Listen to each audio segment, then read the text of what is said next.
음.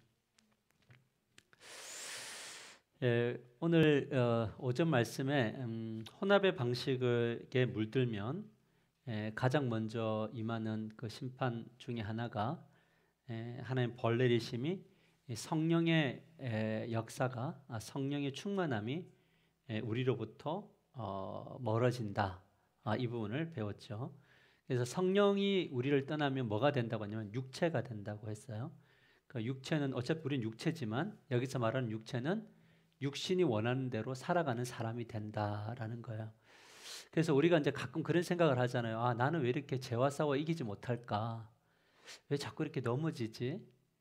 뭔가 좀 하나님이 기뻐하시는 삶보다 이렇게 퍼센테이지를 따져보니까 하나님과 등지고 있는 삶들이 많아. 이게 익숙해져 있는 것이 왜일까? 할 때 이것은 결국 어디와 연관되어지냐면 성령의 충만함과 깊은 연관이 있다라는 거죠.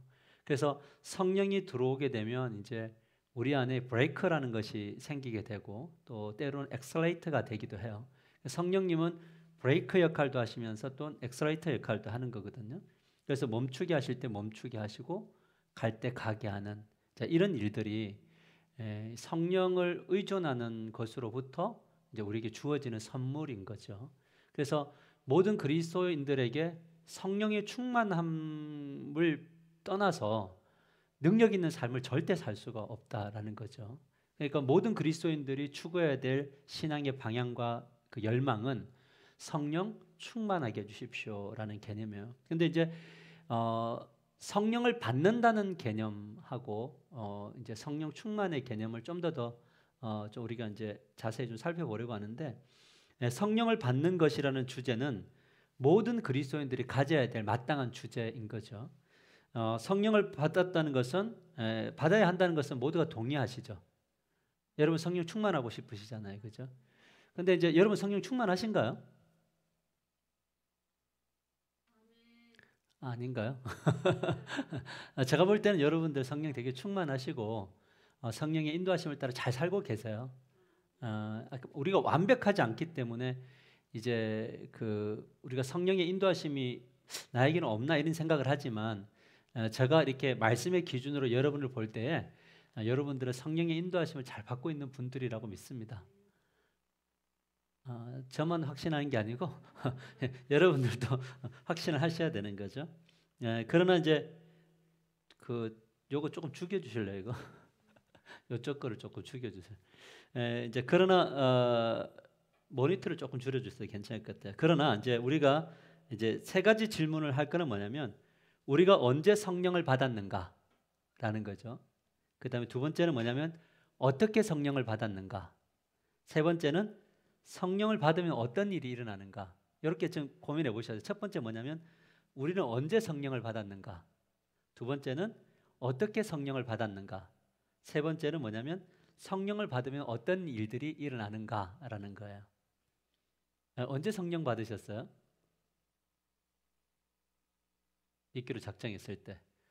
아멘이죠. 그러니까 우리가 좀 이렇게 그 깊이 아직까지 다 못 들어가지만 그래도 기본적인 공식들은 좀 우리가 알고 가야지 내가 지금 어느 지점에 서 있는가 이거를 좀 알 수가 있는 거거든요.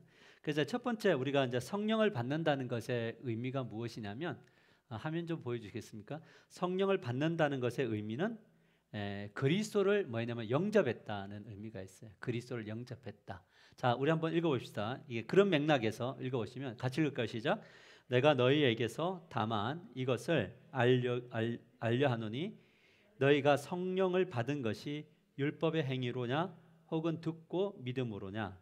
너희에게 성령을 주시고 너희 가운데서 능력을 행하시는 이의 일이 행위로서냐 혹은 듣고 믿음으로서냐라고 이야기해요. 자, 이 구절을 지금 한번 잘 보시면 이때 이제 이 갈라디아 교회에 이제 일어난 논쟁이 뭐냐면 성령의 은사를 받은 자들은 성령을 받았다고 생각을 하고 성령의 은사가 없는 자들은 뭐냐면 성령을 못 받았다고 생각을 하는 거예요.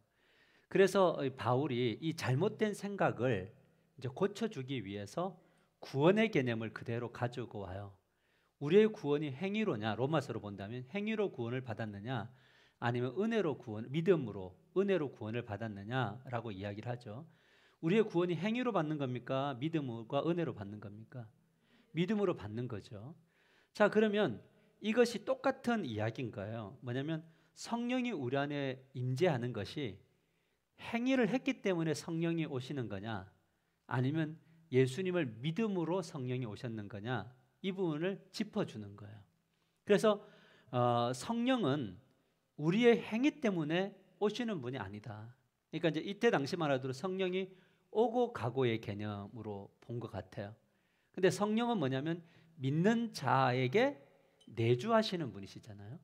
그러니까 내가 열심히 살으니까 성령이 오시고, 열심히 안 살면 성령이 떠나시고, 이런 개념. 성령을 못 받고, 그러니까 내가 하나님 마음에 합하게 살면 예수님이 구원을 받고, 합하게 살지 않으면 구원받지 못한 이런 개념으로서 오게 되는 거죠. 그래서 예수를 영접할 때 성령이 임하면서 그 다음부터 성령의 은사들이 주어지는 거죠.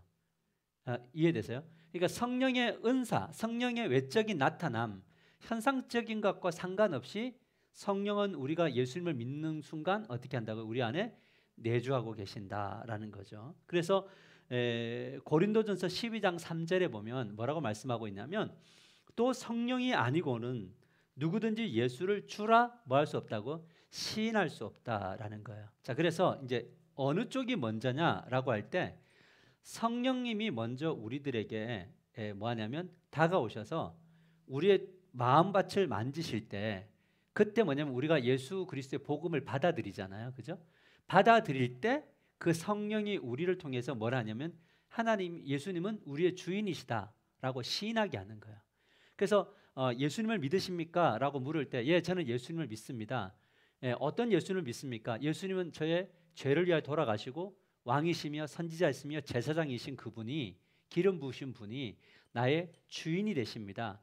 이 고백을 하는 것이 내가 하는 것이 아니라 누가 하는 거죠? 내 안에 계시는 성령님이 하시는 거예요. 그래서 당신은 하나님의 자녀입니까? 구원받았습니까? 예, 저는 여전히 부족한 자이지만 저는 구원의 확신이 있습니다. 오늘 밤 죽어도 저는 천국에 갈 겁니다. 이 고백을 하는 것이 진실된 고백이면 그걸 누가 하고 있는 거라고? 우리 내면에서 누가? 성령님이 하고 있는 거죠. 아멘입니까? 그러니까 예수님을 구주라고 시인하는 모든 사람들은 현상과 상관없이 그 안에 성령이 내재하시나요? 내주하시나요? 아멘이죠. 이 개념을 꼭 가지셔야 돼요. 다시 말하면 이 신앙의 고백을 주라고 고백하지 않으면 구원을 못 받은 거죠. 구원을 못 받은 것이니 뭐가 없는 거죠? 성령님이 없는 거예요. 그래서 성령과 예수 그리스도의 관계가 유기적으로 우리 안에서 역사하는 거다. 그래서 때로는 그러나 구원이 흔들릴 수 있나요? 우리의 구원의 믿음이 흔들릴 수 있을 때, 그때 성령이 우리 안에서 무엇을 하게 되냐면 이 흔들리는 구원을 붙들어 주시고 확신을 시켜 주시면서 우리가 주님께로 나아가게 하는 것이 바로 뭐냐면 성령님의 일하심이다, 이렇게 볼 수가 있는 거죠. 이 개념 이해되셨죠? 그래서 성령에 맞고 방언하지 않아도 그 안에 성령이 있다 없다. 그러니까 성령 받아라 이거 돼야 안 돼요. 성경에는 성령을 받아라라고 하지만 그거는 이제 그때 당시에는 성령의 임재가 어떤 방식으로 오는가에 이렇게 교리적으로나 말씀으로 확실하지 않았던 시대이기 때문에 이렇게 현상적으로 이제 드러낸 거지만, 그렇지 않아도 그건 좀 이따 다시 자세히 배울게요. 그다음에 두 번째 보시면 성령을 받는다는 것은 어떤 의미인가? 첫 번째는 구원을, 예수님을 믿는다는 의미죠. 두 번째는 뭐냐면 읽어봅시다. 시작. 하나님의 가족의 일원이 되도록 만드신다라는 거죠. 자, 성경을 읽읍시다. 시작. 무릇 하나님의 영으로 인도함을 받는 사람은 곧 하나님의 아들이라. 너희는 다시 무서워하는 종의 영을 받지 아니하고 양자의 영을 받았으므로 우리가 아빠 아버지라고 부르짖느니라. 하나님의 영으로 인도함을 받는 자들은 뭐가 되는 거예요? 하나님의 자녀가 되는 거죠. 그래서 늘 성령으로 인도함을 받는 것은 항상 삶 속에 내가 누구인 것을 인식하게 하죠. 성령이 하나님의 자녀인 것을 인식하게 해요. 우리 성령께서. 그러니까 성령 충만이라는 것은 어떤 개념이냐면 우리가 자녀인 것을 더욱더 확신하게 되는 이 강도가 아주 강해지는 것이 바로 뭐냐면 성령 충만이에요. 그래서 성령 충만한 사람들은 뭐냐면 아침에 눈을 떠도 누구를 생각하고? 하나님을. 살아가면서 삶에서 열심히 살다 보면 잊을 수 있지만 잠시 호흡할 수 있는 시간에도 누굴 생각하냐면 내가 누구임을 인정하는 거죠. 하나님의 자녀임을. 아멘이에요. 내가 바이어를 누구를 만나러 갈 때에도 내가 누구와 함께 감을 인정하는 거죠.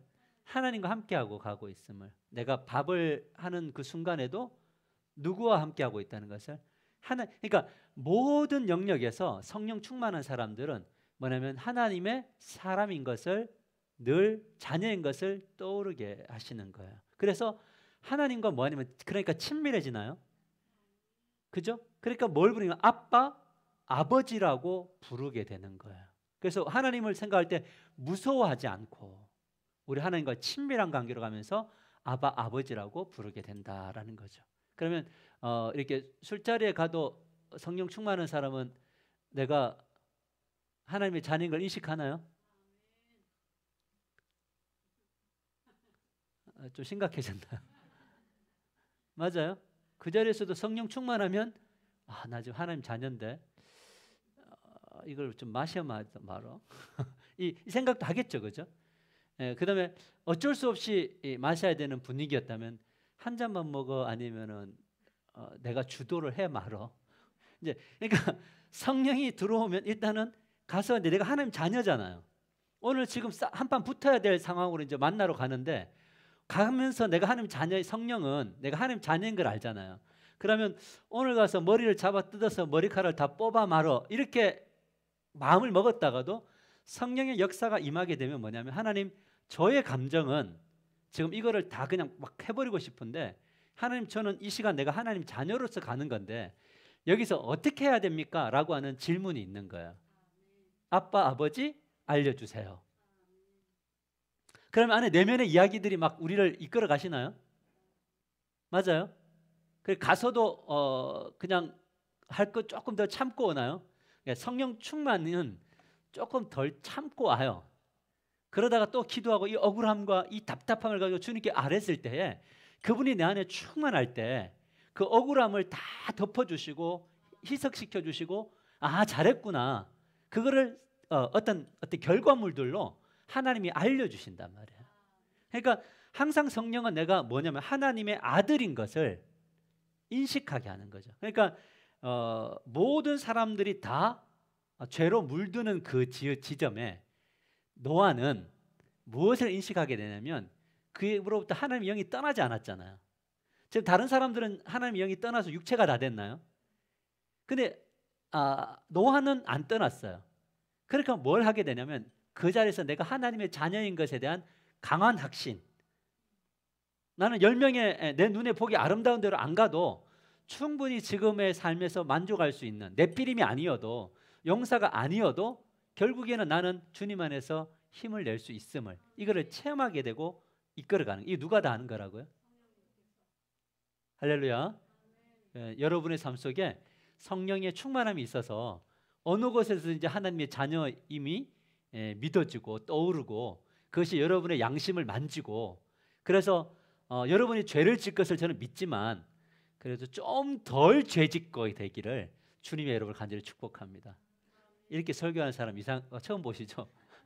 죄를 안 지어야 됩니다가 아니라 저는 여러분들이 더 죄를 지을 거라고 알아요. 근데 덜 짓기를 그 죄의 영역이 줄어들게 되기를 주님의 여러분 간절히 축복합니다. 마지막 죽을 때쯤 되면 진짜 멋진 신앙인이 되기를 축복합니다. 아멘이죠. 이게 누가 하신다고요? 성령이. 아멘이죠. 그러니까 옆 사람 보세요. 전부 다 우리 하나님의 가족인가요? 성령이 계셔야지만이 가능한 이야기죠. 자, 그다음에 세 번째, 성령을 받는다는 의미는 뭐냐라는 거죠. 같이 한번 세 번째 화면 보여주시겠습니다. 같이 읽읍시다. 시작. 사역을 감당하기 위한 능력이 주어져요. 그러니까 성령이 계셔서 우리에게 주는 건 뭐냐면 사역, 즉 사명을 감당할 수 있는 능력을 주세요. 힘을 주세요. 그래서 성경 구절 읽읍시다. 시작. 오직 성령이 너에게 임하시면 너희가 권능을 받고 예루살렘과 온 유대와 사마리아와 땅끝까지 이르러 내 증인이 되리라 하시니라. 자, 여기서 중요한 건 권능을 받죠. 이 권능을 파워라고 이야기해요. 힘이에요. 근데 이 힘이 누구의 힘이에요? 성령의 힘이 주어지는 거예요. 그러니까 나의 힘이 아니고요. 성령의 힘이 나에게 주어져요. 그래서 성령이 우리를 주도해 나가시는데 그분이 내 안에서 힘을 나타내요. 파워를 나타내요. 견디게 하세요. 어떤 담이 있어도 그 담을 넘게 하세요. 가고 싶어도 멈추게 하세요. 멈추는 그 자리에서 인내하게 하세요. 이게 바로 뭐냐면 그분의 파워예요. 옛날 같았으면 이거 진짜 다 뒤집었는데 성령이 나에게 충만해지면 그것을 참아낼 수 있게 해주세요. 그래서 뭐가 되냐면 예루살렘, 온유대, 사마리아 땅끝까지 증인되는 삶을 살게 해요. 그래서 성령 충만하면 삶의 현장에서 뭐가 되냐면 증인이 돼요. 무슨 증인이 되냐면 하나님 나라의 복음, 즉 예수 그리스도에 대한 증인이 되는 거예요. 그래서 이런 이 능력이 없이는 절대 증인될 수 없어요. 아멘입니까? 그분이 우리 안에 있다는 것, 그분이 하신다는 것, 그분이 모든 것들을 만들어 가실 거라는 것 믿음이 있어야 발걸음이 옮겨져요. 그래서 전도라는 것도 무엇을 하는 거냐면 우리가 예루살렘, 온유대, 사마리아 땅까지 증인되는 삶을 사는데 예수만이 하나님 나라로 들어가는 문이다. 이 이야기를 할 수 있기 위해서는 뭐냐면 내가 이 사람을 설득시키는 것이 아니라 주님이 하실 거야 라고 하는 것을 믿을 때 나는 하나님의 백성으로서 자녀로서의 삶을 살아내면 그 다음에 누가 하시는 거죠? 하나님이 하실 거죠. 아멘입니까? 그러니까 우리가 누군가에게 복음 전할 수 있나요? 하나님 나라의 복음을? 당신이 진짜 인생 가운데 변화된 삶을 살려면 예수 그리스도를 믿으셔야 됩니다. 이것을 삶으로도 해야 되지만 입으로도 입으로도 선포하셔야 돼요. 그래야지만이 뭐냐면 하나님의 그분의 능력이 나타나요. 우리가 왜 입으로 전하지 않느냐면 뭐냐면 내가 하려고 하니까 그런 거잖아요. 과연 나의 이야기를 통해서 이 사람이 역사할까라는 거. 근데 나의 능력으로는 절대 누군가를 변화시킬 수 없지요. 근데 내 안에 계시는 그분과 친밀하고 그분의 능력이 임하면 뭐가 일어나냐면 하나님 저 부족한데 제 이 부족한 것을 가지고 선포를 가지고라도 이 사람 변화시켜 주실 것을 믿습니다라는 그 파워가 주어지면 선언해요. 근데 놀라운 건 뭐냐면 주님이 그 사람을 변화시켜요. 아멘입니까? 우리 뭐 아까 오전에 잠시 간증을 했지만 그 연예인들 중에 굉장히 뭐 이런 그 유명한 연예인들이 예수님 진짜 안 믿을 것 같은 분들이 그냥 산책을 하러 이렇게 그 남산공원을 강아지 데리고 올라가는데 입술에서 갑자기 하나님이라는 이야기가 나오잖아요. 하나님, 아니 이게 말이 안 되는 이야기 아니에요? 한 번도 교회 가본 적이 없고 평생도록. 근데 그 입에서 하나님이라는 이름이 나오는 거예요. 이유가 뭐냐면 그 사람 주변에 기도하고 그런 영적인 관계를 맺었던 중보하고 함께 나눴던 사람들이 그동안 수없이 성령의 파워를 통해서 전하고 나누었더니 때가 임하니까 하나님이 그 사람을 변화시키나요? 뭐 할 때? 그냥 길거리를 걸어가다가 산책하는데 그냥 내면 안에서 하나님의 이야기가 나와서 그냥 앉아가지고 하나님 그러면서 내가 걸어가는 그곳에 첫 번째 나오는 교회가 있으면 내가 그곳으로 들어가서 이렇게 신앙생활 하겠다. 이런 이제 고백이 이 기적 같은 이야기들이 너무 많이 있더라. 그래서 내가 그런 간증을 이렇게 들으면서도 어떤 생각이 들었냐면 진짜 파워는 우리에게 있지 않고 하나님에게 있구나 이걸 느끼는 거예요. 그래서 우리가 올 한 해 이 코로나 시대 때 과연 우리가 예루살렘 온유대 사마리아 증인될 수 있을까? 라고 할 때 우리는 안 되고 지금 상황은 안 돼요. 그런데 우리에게는 어떤 파워가 주어져야 되냐면 성령의 파워가 주어져야 돼요. 그래서 이 파워가 그 일을 할 거다. 이 자리에 있는 분들이 그 도구들이 되시기를 축복합니다. 참 멋지신 하나님이세요. 참 멋지시더라고요. 자, 세 가지였죠. 첫 번째 뭐라고요? 그리스도를 믿는다는 것이고 성령이 받는다는 것은 하나님의 가족의 일원이 된다는 것과 또 뭐가 있었어요? 사역을 감당할 수 있는 능력을 주신다. 그래서 우리가 주어진 부르심에도 우리의 힘으로 할 수 있던가요? 성령이 역사하셔야지만이 하시는 거예요. 그래서 저는 설교를 준비하고 나서도 늘 그냥 짧고 강하게 기도해요. 하나님, 지금부터는 주님의 타임입니다. 주님의 시간입니다. 주님 일하셔야 됩니다. 주님, 저는 못하겠습니다. 그런데 그 순간에 뭐냐면 주님이 일하세요. 근데 재밌는 게 뭐냐면 이제 좀 이렇게 전문적 용어로 내가 오늘 설교를 갈았어. 오늘 설교 죽 썼어. 이렇게 생각하고 집에 갔는데 그런 날에도 나의 느낌과 나의 내면 안에 있는 이야기하고는 상관없이 주님은 일하시더라는 거예요. 그래서 시간이 가면 갈수록 뭐냐면 내가 준비하는 게 아니라 주님 준비하셔야지. 나는 내 일을 하는데 주님 역사하셔야지 이 일이 오는 거죠. 그러니까 여기에 뭐가 나오냐면 파워가 나타나는 거죠. 할렐루야. 이런 사명자들이 되시기를 주님의 이름으로 간절히 축복합니다. 자, 그러면 이제 우리 질문 하나가 있죠.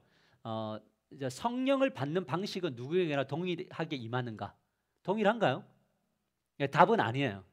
성령이 임재하는 것은 동일하지만 방식적인 측면에서는 많이 달라요. 첫 번째 뭐냐면 어떤 사람은 자기도 모르게 성령을 받은 분들이 있어요. 극적 체험이 없어요. 이런 분들이 어떤 분이냐면 그 못된 신앙, 모태 신앙들이죠. 태어나 보니까 그냥 기독교 가문인 거예요. 태어나 보니까 우리 아버지 엄마가 장로님이고 그런 거예요. 그래서 자기도 모르게 그냥 열심히 어렸을 때부터 신앙생활 자연스럽게 했는데, 그래서 사람들은 자꾸 막 그 극적인 어떤 은혜를 받고 성령의 능력을 받았다고 하는데 자기는 한 번도 그런 바 없는, 그러나 하나님에 대한 그 믿음도 강력하진 않지만 그러나 떠날 수는 없는, 뭔가 떠나면 불안하고 뭔가 자유할 수 없는 이런 이 가마솥 같이 이게 대표지기 힘든 존재들이 있어요. 이런 분들이 바로 뭐냐면 자기도 모르게 받았는데 그거를 인식하지 못할 것뿐인 거고요. 두 번째 뭐냐면 어떤 사람은 의도적이고 의식적으로 받아요. 뭐냐면 배웠어요. 배워서 이거 맞는 것 같은데 하나님 좀 제발 좀 저에게 이런 체험 좀 하게 해주십시오. 내가 지금 예수님이 믿어질랑 말랑하고 있습니다. 근데 나는 배운 바대로 믿고 싶습니다. 도와주십시오. 이렇게 기도할 때 안에 뜨거움이 일어난다든지 뭔가 모를 구원의 확신이 일어난다든지 이런 어떤 확실한 부분들이 이제 그때부터 일어나게 되는, 내면 안에서 일어나게 되는, 이렇게 주어지는 분들도 있어요. 그리고 세 번째는 뭐냐면 어떤 사람은 극적이거나 차분하게 주어져. 반대예요. 어떤 사람은 막 진짜 요란하게 성령의 체험을 하신 분들이 있어요. 그래서 막 대굴대굴 막 굴러요. 왜 구르느냐 그러니까 뜨거워가지고 이거를 막 어떻게 할 수 없어서 막 뜨거워서 대굴대굴 구르는 그런 체험을 통해서 예수님을 영접한 분들도 있는가 하면, 그런 분들 보면서 나는 저거 왜 안 되지 하는데 평생 안 되는 분도 있어요.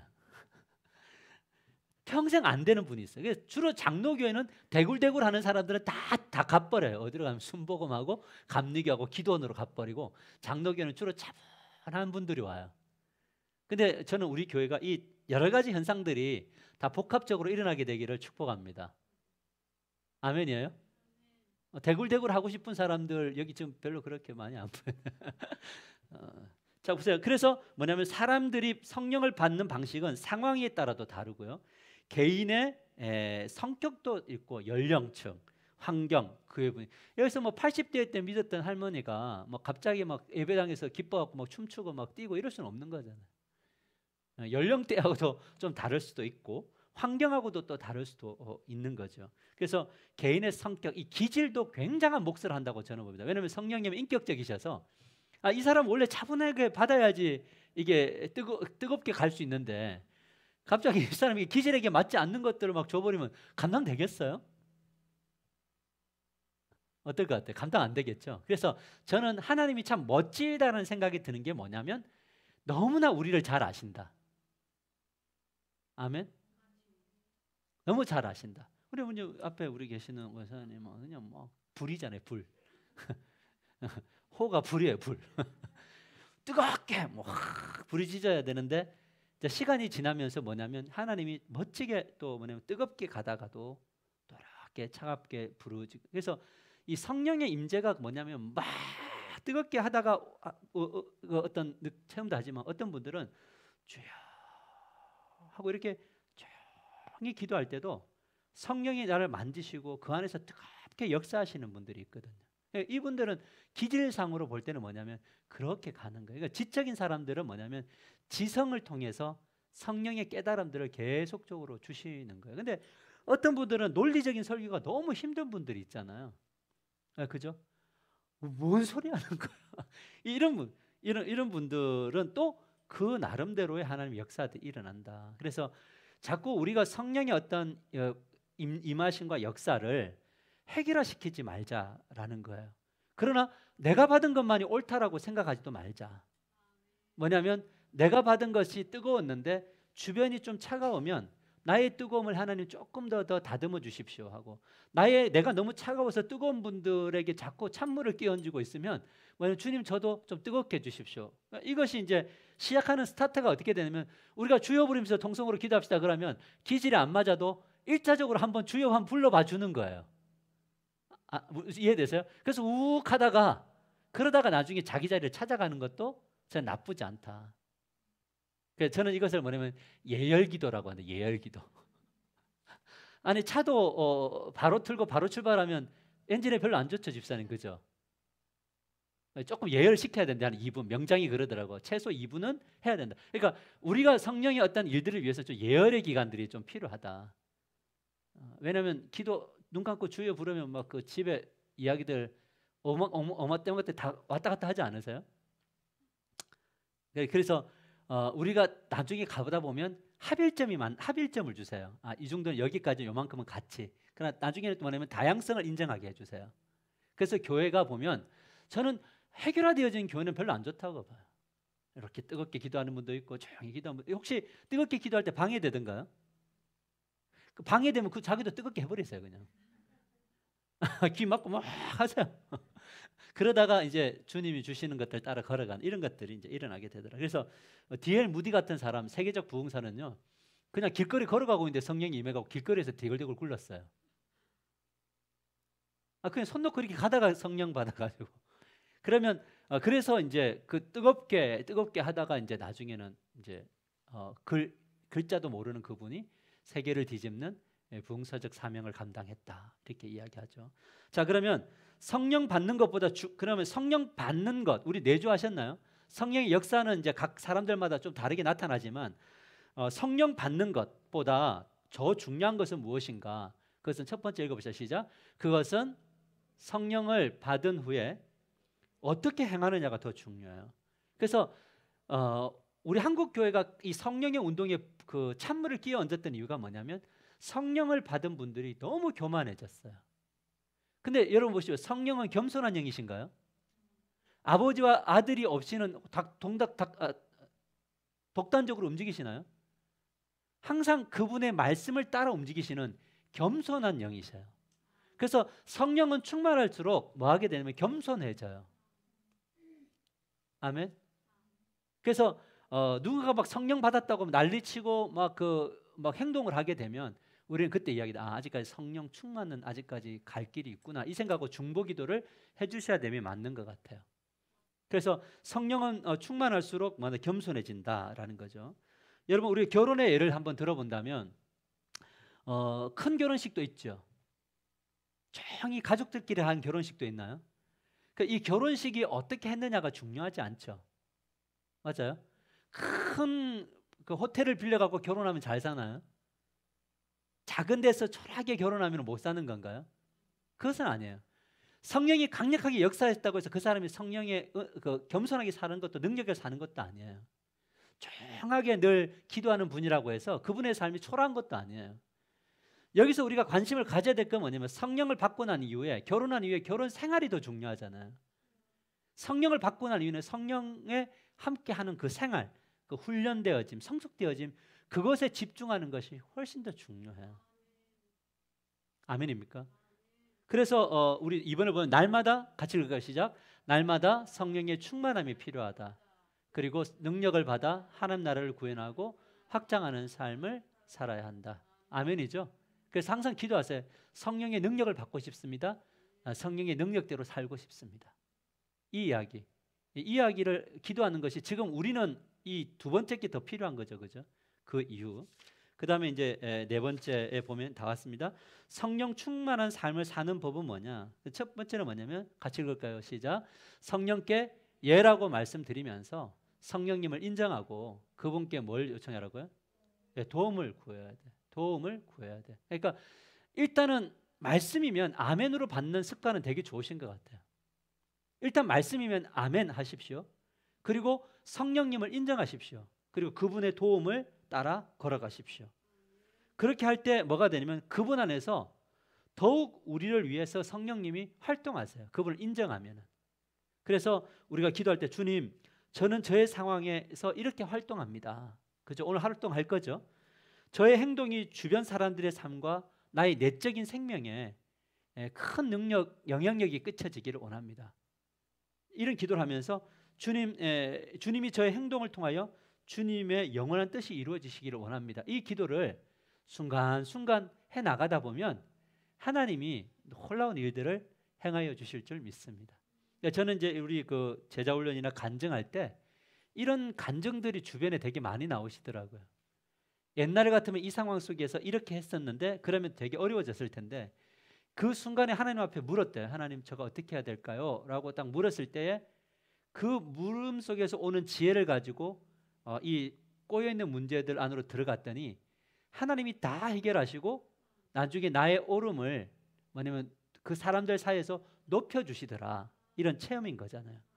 그래서 예하고 삶의 현장에서 그 현장이 똑같이 벌어지면 그때도 뭐냐면 성령님을 인정하셔서 나를 이끌어 주십시오라고 하면 그때 엄청난 지혜도 주시고 절제력도 주시고 힘도 주셔서 그곳에 하나님 나라가 이렇게 구현되도록 이끌어 주신다라는 것을 우리는 보게 됩니다. 그래서 오늘 출근을 하러 갈 때에도 누님 성령님 저와 함께 동행하시죠. 오늘 이 하루 오늘은 무슨 어떤 어디로 들어가야 되고 어디를 만나야 되고 이렇습니다. 하나님 그때마다 저를 이끌어 주십시오라고 하면 하나님의 그 일하심들을 우리가 많이 목도하게 될 겁니다. 이것이 바로 뭐냐면 영성이 되는 거예요. 그래서 이제 그러면서 두 번째는 충만한 삶을 살기 위해서 필요한 것은 무엇이냐면 육신을 단호히 이기는 것이 필요해요. 우리 성경 구절 한번 읽을까요? 내가 시작. 내가 이르노니 너희는 성령을 따라 행하라. 그리하면 육체의 욕심을 이루지 아니하리라. 이렇게 말해. 우리 육체는 항상 욕심이 있다고 했나요? 근데 이것을 성령님은 우리 양심 안에서 못하게 하시잖아요. 그러면 그때 우리도 성령이 주시는 내면의 감동대로 가만히 있는 게 아니라 내면의 감동을 우리가 외적으로 표현해야 되나요? 맞아요? 그래서 뭘 할 줄 아냐면 너라고 이야기할 수 있어야 돼요. 내가 육신이 원하는 대로 가고 싶을 때 그때 성령이 우리 안에서 야 이건 아니잖아 할 때 그 상대방에게 너 나 이거 안 되겠어 라고 이야기를 할 때 불화가 일어나나요? 불화를 두려워하면 뭐가 일어나게 되냐면 성령의 인도함을 받을 수가 없어요. 성령은 지금 여기서 너라고 이야기를 해라고 감동을 주시는데 내가 이 사람과의 관계 때문에 예스하고 가면 둘 다 망하는 거예요. 무슨 말인지 이해되시죠? 노라고 하고 불화해야 돼요. 근데 불화했지만 결국 이 불화는 네하고 내하고 끝이 아닌 거잖아요. 이 순간 나는 성령을 따라서 노하지만 나는 그래도 너를 사랑하고 당신과 함께 있을 거야 라고 하는 그것을 노 이후에 보여주는 거예요. 그러면 지금 장난치냐라고 말을 들을 수 있지만 그러나 꾸준히 그 성령의 인도하심을 따라 섬기는 삶을 살면 결국 돌아오는 역사가 일어나나요? 아멘인가요? 그래서 노라는 이야기를 할 수 있어야 된다. 마지막으로 성령 충만한 삶을 사는 세 번째는 뭐냐면요. 그거예요. 같이 읽읍시다. 시작. 그것은 전진할 때와 머무를 때를 잘 알고 순종하는 것이다. 이거 되게 어렵잖아요. 그죠? 제가 이걸 고스톱이라고 이야기했는데 출애굽한 이스라엘 백성들이 이 구름 기둥이 낮에 이렇게 보호하죠. 밤에는 불 기둥이고. 하나님의 명령은 뭐냐면 구름 기둥이 떠야지 움직여야지 같이 움직이나요? 자, 그런데 출애굽에서 시내산에 머무는데 며칠 동안 구름이 안 움직인 줄 아세요? 11개월 5일 동안을 구름이 움직이지 않아요. 어디에서? 시내산 광야에서. 무엇을 이야기하냐면 그 기간 동안은 뭐냐면 인내하고 불편하지만 기다려야 될 때가 있어요. 그러나 뜨면은 뭐 해야 돼요? 반드시 정리하고 가야 돼요. 이것이 바로 뭐냐면 성령 충만한 삶을 살아내는 방식이에요. 그래서 여러분들이 나는 5예배 해야겠다 하면 5예배 오는 거예요. 예스 하고 움직여 보는 거예요. 뭔가 하나님이 어떤 우리의 기도 제목 속에 좀 기다려라고 이야기하면 기다리는데 어디에 머무냐면 하나님의 말씀이 있는 그 시내산 언저리 하나님과 함께 성막을 중심으로 나중에는 그죠? 다 움직이잖아요. 그래서 12지파가 3지파씩 4단위로 동서남북으로 나누어서 항상 머물러 있는 곳이 어냐면 하나님을 중심으로 포진되어져 있죠. 그렇게 해서 구름이 뜨면 가는 거잖아요. 뭐냐면 하나님 중심적인 삶으로 가고 멈추는 것이 바로 뭐냐면 하나님의 일하심이다라는 거예요. 그러니까 저는 작년과 올해를 경험하면서 우리 교회를 섬기면서 경험하면서 뭐냐면 하나님이 머물라고 하실 때 그 기간이 참 중요하구나 이 생각을 참 많이 합니다. 그래서 우리 목사님들과 함께 교제할 때도 목사님들이 이제 요즘에 이동이 좀 많아요. 예배당도 뭐 때로는 어떤 분은 다운 사이징을 해서 좀 이제 사이즈를 작게 줄여서 가는 분들이 있는데 마음이 되게 아프죠. 근데 당장 이제 예배당은 큰 예배당은 나갔는데 작은 데로 옮기려고 하는데 금방 안 나타나는 거예요. 조건이 안 맞아요. 그러니까 얼마나 이미 이건 나갔고 이제 한 달, 2달 정도밖에 안 남았는데 이 시간을 어떻게 해야 될까라고 할 때 그러니까 저의 마음속에 드는 확신은 뭐냐면 목사님 하나님이 이 시간 동안에 움직이시더라고요. 그러니까 우리 그냥 기도하면서 한번 또 찾아보십시다. 같이 기도하시면 그럼 그런 확신이 있는 거죠. 왜냐하면 주님이 뭐냐면 그 2달이라는 시간 동안은 멈추게 하셨으면 충분히 주님과 함께 기도하면서 걸어가고 그러다 보면 그 언저리에 그러니까 참 하나님은 5분 전 하나님이라고 이 5분 전 하나님 되게 힘든데 꼭 5분 전 될 때 하나님이 일을 굉장히 많이 해 나가세요. 그래서 나중에 뭐냐면 5분 전이 피곤한 게 아니라 어떤 게 되냐면 5분 전까지 우리는 주님과 누리는 거예요. 왜냐면 5분 전이라도 들어주실 거니까. 아멘은 아멘인데 되게 어려워요. 우리 같이 그 길을 걸어가자고요. 그래서 하나님 일하심들을 우리가 경험하게 될 거다라는 거죠. 결론입니다. 마지막 결론. 같이 읽고 마칠까요? 시작. 감정이나 상황에 흔들리지 말고 성령을 통해 구원받아 하나님의 가족이 되어 이 땅을 변화시킬 능력이 주어졌음을 확신해야 된다. 아멘이죠? 그 능력은 나에게가 아니라 나에게 주어진 건가요? 내 안에 계시는 성령님이신가요? 네, 성령님이 계시고 이게 주어진 거죠. 자, 2번째 시작. 날마다 성령의 충만함을 추구하고 전진할 때와 머물 때를 구분하며 순종하며 나아가자라는 거예요. 오늘 이런 우리의 삶들이 있게 되기를 주님의 이름으로 간절히 축복합니다. 우리 같이 오늘 아까 불렀던 찬양 한번 하고 갈까요? 하고 기도